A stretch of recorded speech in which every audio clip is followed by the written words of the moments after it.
Kidney की ऐसी कौन सी बीमारी है जो सर माँ बाप से बच्चों में आ सकती है? अच्छा सवाल है। किडनी बहुत इंपॉर्टेंट ऑर्गन है। क्या ऐसी कोई बीमारी गुर्दे की है जो माँ बाप से बच्चों में आ जाए? क्या प्रिकॉशन ले सकते हैं? क्या कोई प्रिकॉशन है ऐसा कि नहीं?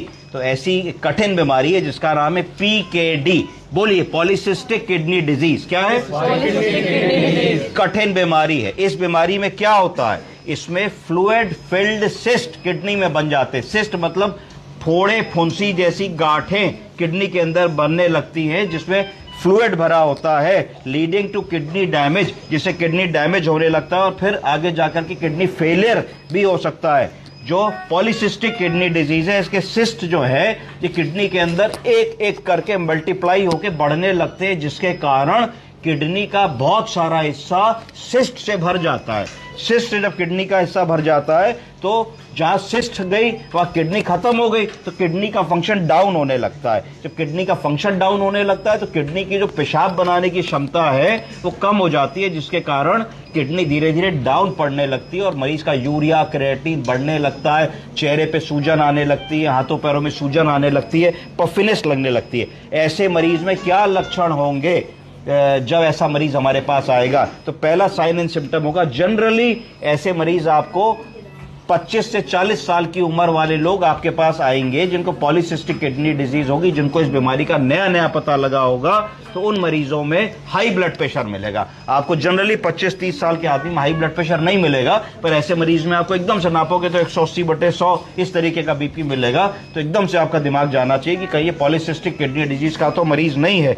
उसके बाद हाई ब्लड प्रेशर के अलावा मरीज जो है बताएगा कि हमको बैक पेन हो रहा है या फ्लैंक पेन हो रहा है, किडनी की जगह के साइज पे हमको पेन हो रहा है। फिर बताएगा कि पेट का आकार कुछ फूला फूला बड़ा बड़ा लगता है, जहाँ किडनी होती है वहां बताए कुछ फील होता है, कई बार लंप फील होता है, छुओ तो कुछ भारी भारी बड़ा बड़ा हमको लगता है। कई बार बताएगा कि साहब पेशाब में कई बार खून आ जाता है हमारे, तो क्यों आ जाता है खून? फिर वो बताएगा सर हमको पेशाब का, किडनी का, पेशाब की थैली का जल्दी जल्दी इन्फेक्शन होता है, आए दिन हमको एंटीबायोटिक खानी पड़ती है, पेशाब में जलन होती है, बर्निंग होती है, फ्रीक्वेंसी कई बार बढ़ जाती है पेशाब की। तो ये सारे लक्षण बताएगा। वो ये भी बता सकता है कि छाती में कई बार तेज धड़कन पता लगती है, जिसको फ्लटर या फिब्रिलेशन कहते हैं, कि फ्लटर एकदम से छाती पैल्पिटेशन जैसी फीलिंग हुई, ये भी वो चीज आपको बता सकता है। तो कॉज क्या है? पीकेडी के तो लक्षण उसने बताए, होती क्यों है?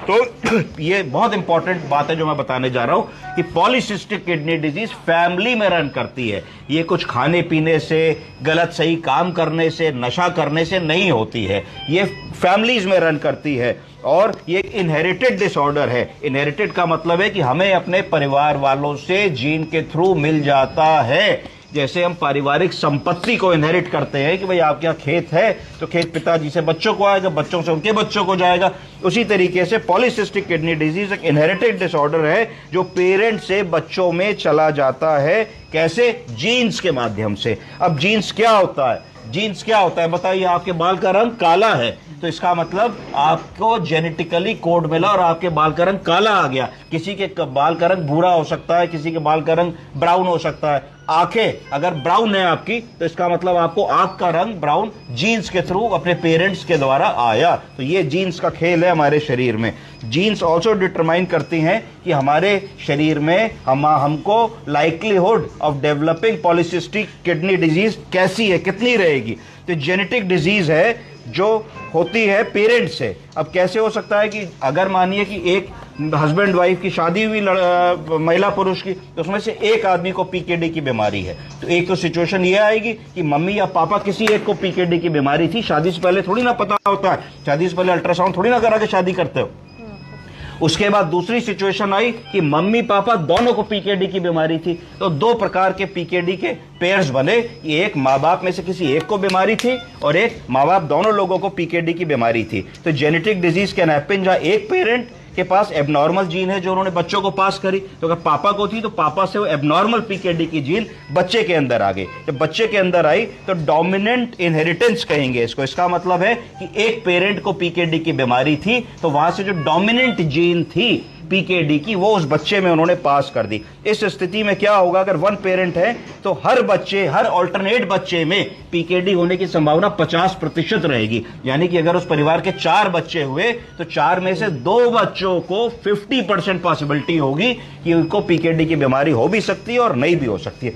दूसरा डिनोमिनेशन देखिए जिसको कहा जाएगा रिसेसिव इनहेरिटेंस। रिसेसिव इनहेरिटेंस का मतलब हुआ कि जहां मां और बाप दोनों लोगों को पीकेडी की बीमारी है, यहां क्या होगा, जो हर बच्चा जो पैदा होगा हर बच्चे को 25% चांस होगा कि उसको पीकेडी की बीमारी आवे।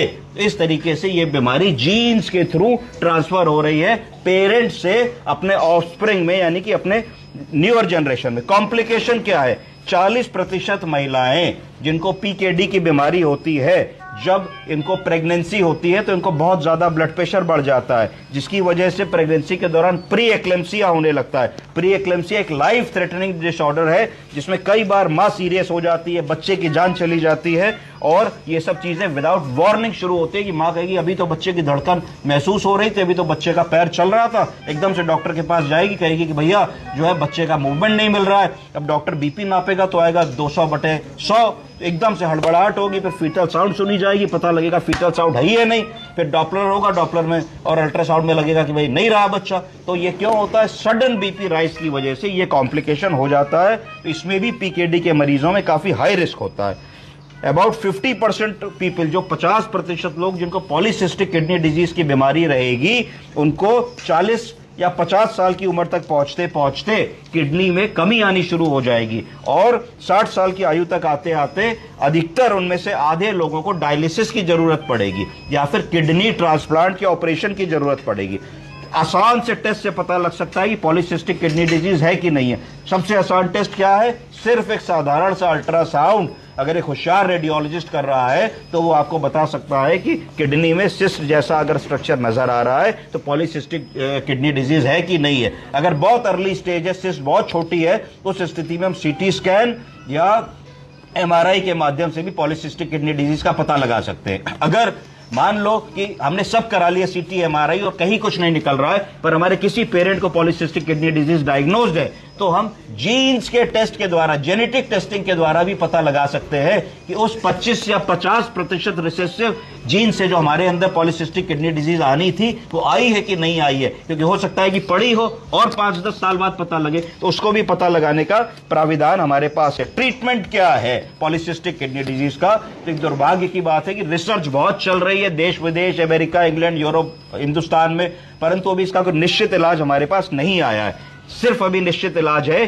कि ब्लड प्रेशर को कंट्रोल करें जिससे कि हमारी किडनी में फर्दर डैमेज ना हो, सेकेंडरी इन्फेक्शन को कंट्रोल करें क्योंकि बार बार सिस्ट में पानी भरेगा, पानी में मवाद बनेगा, मवाद से पायलोनेफ्राइटिस होगी, पायलोनेफ्राइटिस से पेशाब में और यूरिन में पस आएगा, पस से फिर ब्लड आएगा, तो बार बार इन्फेक्शन होगा, तो एक्यूट इंसल्ट ऑफ किडनी होगी। किडनी वैसे ही बैठी हुई है और रोज उस पर आप डंडा मारोगे तो और बैठ जाएगी बहुत जल्दी, तो आपको इन्फेक्शन से उसकी बचत करनी है। पानी के इंटेक को आपको बढ़ाना है, उसके बाद पेन किलर्स अवॉइड करने हैं, कोई भी नेफ्रोटॉक्सिक दवा अवॉइड करनी है जिसको खाने से किडनी पे बहुत ज्यादा जोर पड़े। सिगरेट, शराब, तंबाकू, नशा किसी का सेवन करते हैं तो उसको आपको अवॉइड करना है। नमक को कम करने की सलाह देनी है, वजन को कम करने की सलाह देनी है और कैलोरी रिस्ट्रिक्शन को करने की सलाह देनी है। इतना अगर आप बताते हैं तो पॉलीसिस्टिक किडनी डिजीज का मरीज भी लंबे समय तक नॉर्मल जीवन जी सकता है। तो आप समझे? क्या समझे?